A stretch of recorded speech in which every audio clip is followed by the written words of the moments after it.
तो Indian TV news में आपનું સ્વાગત છે। આજે ધોલકા તાલુકા में मुफलीपुर इलाके में લઈ મકાન તોડવાની કામ ચાલુ છે। એટલે અહીંયા જે લોકો છે અગર મકાન તોડી છે તો ક્યાં જશે એમનું એ સવાલ છે। આપણે જોડે પંકજભાઈ ઉપસ્થિત છે। પંકજભાઈ જોડે આપણે વાતચીત કરીએ। મારું નામ પંકજ ઝાપડા, માલધારી સેના પ્રમુખ। અહીંયા આજે મફલીપુર ગ્રામ પંચાયત હેઠળ જે જગ્યા આવેલી છે 490, 491, 492, જેમાં 490 સર્વે નંબર છે ગૌચરનો સર્વે નંબર છે। વર્ષોથી પશુપાલનના વ્યવસાય સાથે સંકળાયેલા લોકો અને સાવરણા બનાવતી પ્રજાતિ એ લોકો વિચરતી જાતિ છે। એ લોકો ત્યાં આગળ 20 વર્ષથી છેલ્લા રહે છે। એ લોકોને ખાલી કરવા માટેની નોટિસ આપી હતી। અમે મામલતદારને સામે નોટિસ આપી હતી કે ભાઈ આ લોકો જોડે કોઈ વૈકલ્પિક વ્યવસ્થા નથી, તમે લોકો વૈકલ્પિક વ્યવસ્થા કરી આપો।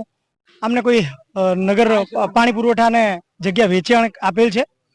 હવે આમાં 92 અને 91 આ બંને સર્વે નંબરનો ઉલ્લેખ છે કે આ બંને ખાલી કરાવવું, તો આ લોકો માપણી વગર 90, 91, 92 ત્રણ ખાલી કરાવવા માટે અત્યારે હાલ 5 જેસીબી મૂકેલ છે।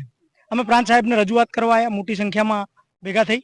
પ્રાંત સાહેબે આશ્વાસન આપ્યું કે ભાઈ પહેલા માપણી થશે પછી જ જેસીબી ફેરવશે અને 90 ખાલી કરવાનું થતું નથી એવું સાહેબે આશ્વાસન આપેલ છે। જોઈએ છે આગળ શું થાય છે, નહીં તો આગળની રણનીતિ અમે લોકો, અમારો ઈરાદો એવો છે જો આ લોકો શાંતિપ્રિય ગાંધીજીના માર્ગે અમારી રજૂઆતને સાંભળશે અને માનશે તો ઠીક છે, બાકી આગળ ત્યાં આગળ રહેતી વસ્તી લગભગ 500 પશુઓ સાથે મામલતદારની કચેરીનો ઘેરાવ કરશે। અહીંયા આવીને અમે અમારા પશુઓ બાંધવા ક્યાં, મોટો પ્રશ્ન આ છે। તો જોઈએ છે, અમે જઈએ છીએ ત્યાં પ્રાંત સાહેબના મોબાઈલ ફોનથી વાત કરાવીશું।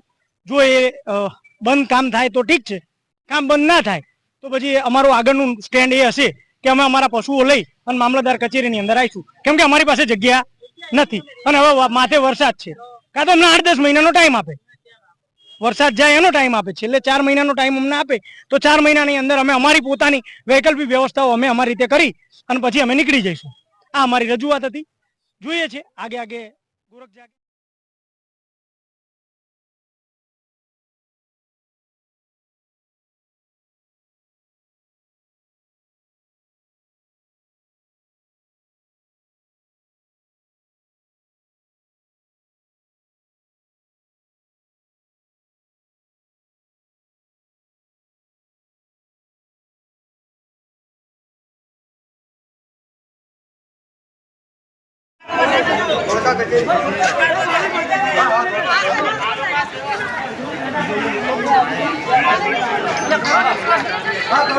બોલો સંજયભાઈ આવી ગયા સરકારને છોડવા નથી, અમે આ રોજ થઈ જશે બોલો ઉભા દે હવા દે દૂર રહો, હવા દે એમને હવાના